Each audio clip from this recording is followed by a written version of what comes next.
इस वीडियो में आप लोग को बताएंगे उदाहरण नंबर 9 सिद्ध कीजिए कि √3 एक अपरिमेय संख्या है। तो स्टूडेंट सवाल में कहा गया है कि सिद्ध करने के लिए कि जो √3 है एक अपरिमेय संख्या है, तो हम लोग इसका विपरीत मानकर सॉल्व करेंगे। हम लोग मान लेंगे कि माना √3 एक परिमेय संख्या है, सवाल में अपरिमेय संख्या कहा गया है सिद्ध करने के लिए, तो हम लोग इसका विपरीत मानेंगे। तो चलो हम लोग शुरू करते हैं। तो पहले लिखेंगे माना √3 एक परिमेय संख्या है। हमने मान लिया कि माना √3 एक क्या है, परिमेय संख्या है। तो परिमेय संख्या को हम लोग P/Q के रूप में लिखते हैं। तो लिखेंगे √3 बराबर P/Q। तो यहाँ पे लिख दे रहे हैं जहां P और Q सह अभाज्य संख्या है तथा Q नॉट इक्वल टू 0, यानी जो Q है Q का मान तो 0 नहीं आना चाहिए। P और Q सह अभाज्य संख्या, सह अभाज्य संख्या का मतलब है स्टूडेंट्स P और Q में एक के अतिरिक्त अन्य कोई उभयनिष्ठ गुणनखंड नहीं है। तो चलो हम रफ कार्य में देख ले रहे हैं। रफ कार्य में मान लीजिए कोई संख्या 3 और कोई संख्या ले रहे हैं 5। अब इन दोनों का गुणनखंड करेंगे। जब 3 का गुणनखंड करेंगे तो हो जाएगा 1 × 3। अब 5 का गुणनखंड करेंगे तो हो जाएगा 1 × 5। तो स्टूडेंट्स इन दोनों के गुणनखंड में कौन सी संख्या देखो दोनों में मिल रही है। तो दोनों में क्या मिल रहा है, 1। तो यहाँ पे 1 के अतिरिक्त अन्य कोई संख्या मिल रही है नहीं, अभाज्य संख्या है। और यदि 1 के अतिरिक्त अन्य कोई उभयनिष्ठ गुणनखंड मिल रहा है तो वह जान लीजिए आप लोग कि जो √3 है वह परिमेय संख्या नहीं है, वह अपरिमेय संख्या है। तो चलो हम लोग सॉल्व करना शुरू करते हैं। इसके आगे लिखेंगे दोनों तरफ वर्ग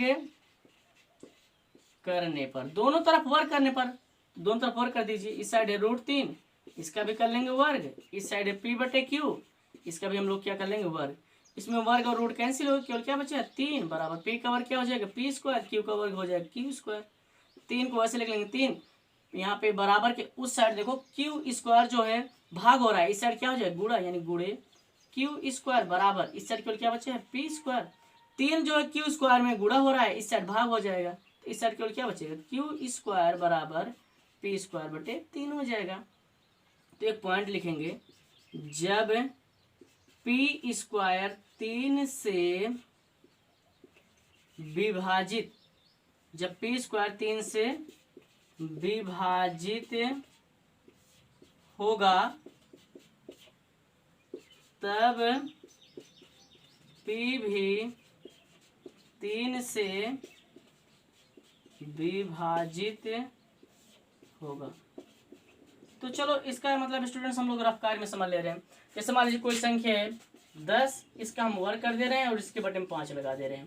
तो 10 का वर्ग क्या हो जाएगा 10 दाम 100, बटे में क्या है 5, काट दीजिए इसको। 5 × 5, 5 दूनी 10 और एक 0 है, कितना आ गया स्टूडेंट्स 20 आ गया। और मान लीजिए हम इसका 10 का वर्ग न करें, केवल ले ले 10 और इसके बटे में 5 लगा दें, काट दीजिए इसको। 5 × 5, 5 दूनी 10, यानी कितना आ गया 2। यहाँ पे देखिए स्टूडेंट, जब 10 का स्क्वायर था तब वह 5 से विभाजित हुआ था, लेकिन जब 10 है तब भी तो 5 से विभाजित हो रहा है। कहने का मतलब 10 का स्क्वायर भी 5 से विभाजित हो रहा है, 10 भी किससे विभाजित हो रहा है 5 से। वही यहाँ पे भी लिखे हैं कि P² जब 3 से विभाजित होगा तब P भी किससे विभाजित होगा 3 से। तो आगे लिखिए इसके आगे,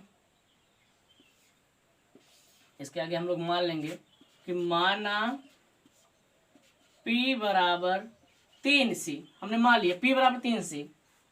अब इसके बाद लिखेंगे इसके आगे, यहाँ देखिए P बराबर 3C मान लिया, P का मान मिल गया।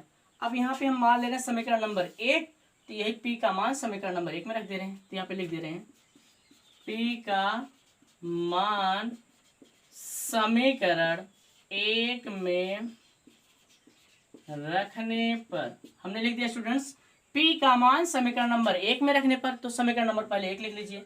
समीकरण नंबर 1 क्या है, Q² बराबर P²/3। अब इसे मान रखो, Q² बराबर P का मान क्या है 3C, यहाँ पे लिखेंगे 3C, इसका स्क्वायर हो रहा है, इसका स्क्वायर/3।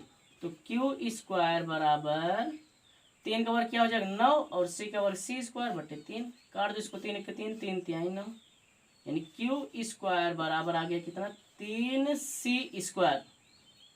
अब इसके बाद क्यू स्क्वायर को वैसे लिख लेंगे, क्यू स्क्वायर 3 जो है c² में गुणा हो रहा है, सर क्या हो जाएगा भाग, भाग में बटे के नीचे यानी बटे 3 बराबर c²।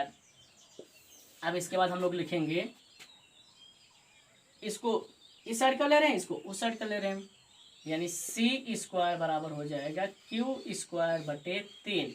अब हम लोग जैसे यहाँ पे लिखे थे कि यहाँ देखिए p² बटे 3 था ना, तो यहाँ पे लिखे p² 3 से विभाजित होगा तो p भी 3 से विभाजित होगा, वैसे यहाँ पर क्यू² बटे 3 है तो यहाँ पे लिखेंगे जब क्यू² 3 से विभाजित होगा तब क्यू भी 3 से विभाजित होगा। तो स्टूडेंट्स यहाँ पे देखिए P भी 3 से विभाजित हो रहा है, Q भी 3 से विभाजित हो रहा है, यानी P और Q दोनों में उभयनिष्ठ गुणनखंड कौन सी संख्या आ रही है 3 आ रहा है। तो यहाँ पे लिख देंगे P और Q दोनों का उभयनिष्ठ गुणनखंड P और Q दोनों का उभयनिष्ठ गुणनखंड 3 है। तो स्टूडेंट्स हमने आप लोग बताया था कि P और Q में उभयनिष्ठ गुणनखंड 1 के अतिरिक्त अन्य कोई संख्या नहीं आनी चाहिए। तो 1 के अतिरिक्त कौन सी संख्या आ गई 3 आ गई। हमने बताया था अगर 1 के अतिरिक्त कोई संख्या आ रही है तो वह क्या होगा अपरिमेय संख्या होगा। तो यहाँ पे 1 के अतिरिक्त देखो यहाँ पे 3 आ गया, तो यहाँ पे लिखेंगे काहे 3 आ गया, तो लिखेंगे यह विरोधाभास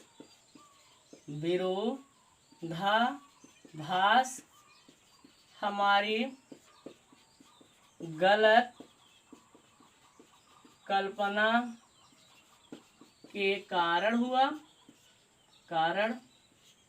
हुआ।